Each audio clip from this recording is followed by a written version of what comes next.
Voice of Raxaul breaking news. मैं Rakesh Kumar, voice of Raxaul. मैं सीमा जागरण मंच के प्रदेश अध्यक्ष महेश अग्रवाल जी से रूबरू हो रहा हूँ। अभी खबर मिली है, जानकारी सूचना मिली है कि उनको भारतीय जनता पार्टी के द्वारा निष्कासित कर दिया गया है। अजय सिंह के तो समर्थन कर रहे हैं, जिसको लेकर काफी चर्चित है और आगे भी इनको यहाँ पर कैंडिडेट माना जा रहा था। आइए उनसे जानते हैं कि किस कारण से भाजपा से आपके निष्कासन की चर्चा है, इस पर आपका क्या कहना है? ये कैसे भाजपा का संगठन चल रहा है मुझको तो समझ नहीं आ रहा। मैं सीमा जागरण का प्रदेश अध्यक्ष की हैसियत से मैं सीमा पर राष्ट्र विरोधी ताकतों और सीमा की सुरक्षा के विषय में चिंतन करने वाला कभी भी किसी राजनीतिक दल का मैं सदस्य नहीं हो सकता। और अगर भाजपा के जिला अध्यक्ष ने मेरे को कार्य समिति में रखा था तो इसकी जानकारी भी देनी थी, जिसकी जानकारी मुझे अभी तक नहीं है। आज जब देखा सोशल मीडिया में कि मेरे निष्कासन का समाचार चल रहा है तो मेरे बड़ा अजीब सा महसूस हुआ कि भाई मैं भाजपा की कार्यकारिणी में न सदस्य था न कुछ था, तो ये न्यूज क्यों आई? तो मैंने वरुण सिंह जी जो भाजपा अध्यक्ष हैं तो उन्होंने कहा मैंने आपको बताया। तो इसका मतलब ये मुजवानी ये संस्था चला रहे हैं भाजपा को और भाजपा का बेड़ा गर्क करने में लगे हुए हैं लोग। आखिर इस बवंडर का कारण क्या है? बवंडर का कारण है कि मैं सीमा जागरण मंच का बिहार का मैं प्रदेश अध्यक्ष हूँ। हमारा कार्य क्षेत्र 21 विधानसभा और 7 जिलों में बिहार में फैला हुआ है, जो भारत नेपाल सीमा पर है।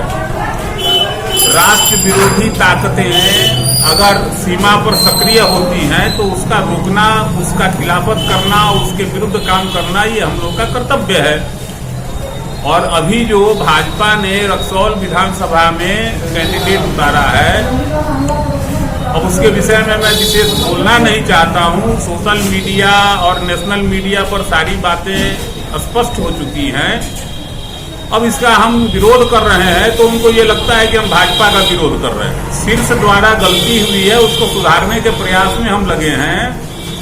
ऐसे तत्व यदि सीमा पर राजनीतिक ताकत हासिल करेंगे, उससे सीमा पर वैसे लोगों का वर्चस्व बढ़ना ये खतरनाक संकेत है। उसका विरोध करना हमारा कर्तव्य है और मैं जब उसका विरोध कर रहा हूं तो उनको खलबली हो रही है। तो वो जाने वो कैसे संगठन चला रहे हैं, भाजपा कैसे चल रही है, पता नहीं चला है भाजपा को। वो लोग अपने ढंग से जिस तरह चलाना चाहते हैं। आप यहाँ जनसंघ के संस्थापकों में रहे हैं, जब से जनसंघ है, जब से भाजपा बनी है तब से आप सक्रिय रहे, और ये हालात जो आ रहे हैं इसको कैसे लेते हैं? भाई मैं 1975 में क्लास 9 का विद्यार्थी था, तब से मैं संघ का स्वयंसेवक हूँ। और उस समय जनसंघ थी। भाजपा का गठन 1980 में हुआ। 1977 में जनसंघ का जनता पार्टी में विलय हुआ। मोरारजी देसाई की सरकार चली। 2.5 साल के बाद सरकार टूटी, जनसंघ अलग हुई और भारतीय जनता पार्टी का गठन हुआ। मैं उस जमाने से इस पार्टी को यहाँ पर राधा मोहन सिंह हमारे नेता थे चंपारण में, उनके नेतृत्व में हम लोगों ने सहयोग करके भाजपा का कमल चारों तरफ फुलाया। और अब भाजपा का जो शीर्ष नेतृत्व है वो जनसंघ और आरएसएस को जानता ही नहीं है। वो तो किसी दूसरे दल से आके अब भाजपा को चला रहे हैं। तो भाजपा को संघ मुक्त करने का उनका जो प्रयास है, जो किसी जमाने में नीतीश जी का प्रयास था और कभी राजद के लालू जी कहा करते थे कि भाजपा ये संघ मुक्त करना, अब ये संघ मुक्त करने में लगे हुए हैं। अब बताइए, चौरसिया जी उनको टिकट नहीं दिया, राजेंद्र सिंह उनको तमाम कर दिया, उषा विद्यार्थी, ऐसे लोगों को अगर सम्मान भाजपा में नहीं मिल रहा है, हम लोग जैसे कार्यकर्ताओं को अगर सम्मान नहीं देना चाहती है, अपने ढंग से वो भाजपा को चलाना चाहती है तो चलावे, कितना दिन चलेगा? इसकी भी दशा खराब हो जाएगी। तो अब जो हो रहा है सो हो रहा है। हम लोग यहाँ पर किसी भी राष्ट्र विरोधी तत्व को राजनीतिक ताकत मिले ये हम लोग कभी नहीं चाहेंगे और हम लोग इसका विरोध करेंगे। आप खुद से यहाँ भाजपा के कैंडिडेट के रूप में चर्चित रहे, लगातार आपकी दावेदारी बनी रही और आपको टिकट नहीं मिल पाया, तो इसके लेकर के भी क्या ऐसा लग रहा है कि इन सब की वजह यही है? ऐसा है हम लोगों ने तो कभी सोचा भी नहीं था कि सोशल मीडिया में और अखबार में भाजपा की टिकट खरीद बिक्री का भी कोई इल्जाम लगेगा, आरोप लगेगा। ये पहली बार ऐसा हो रहा है 2020 के चुनाव में कि टिकटों की भी खरीद फरोख्त हुई है। केवल यही का मसला नहीं है, ये मसला छपरा जिला का है, बहुत सी जगहों से शिकायत आ रही है। तो अब मोदी जी को समझना है, नड्डा जी को समझना है, अमित शाह को समझना है कि भाजपा को किस दिशा में ले जाना है, वो समझें। लेकिन हम लोग ग्रास रूट से, बचपन से हम लोगों ने संघ और जनसंघ का काम किया है, तो हम लोग तो अपने सच्चाई पर रहेंगे। राष्ट्रभक्ति हम लोगों से छूट नहीं सकती है, और राष्ट्र विरोधी ताकत यदि कहीं आने का प्रयास करेंगे, उसका विरोध करेंगे, चाहे जो भी हो जाए।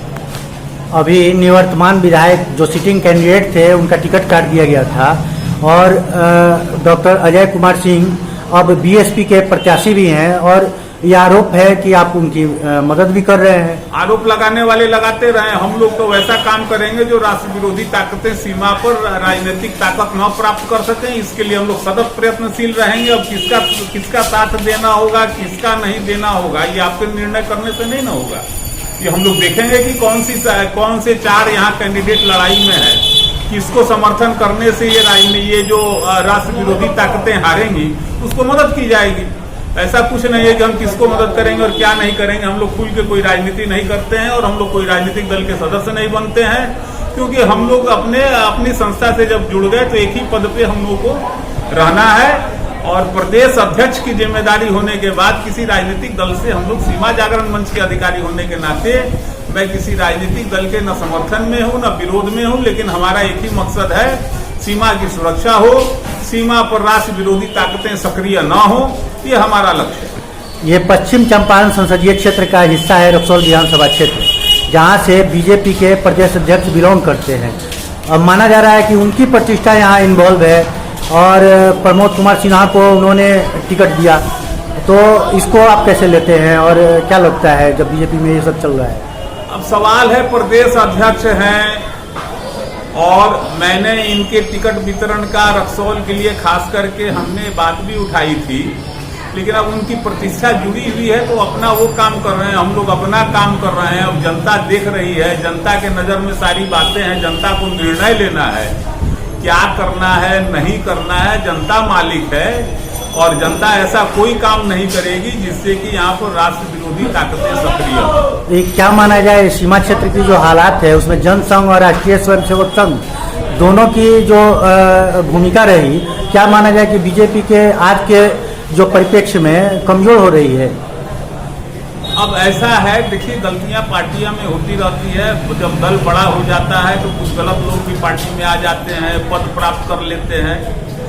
समय पर इसका भी निदान होगा, समय पर भी चेतेंगे लोग, समय पर निदान होगा।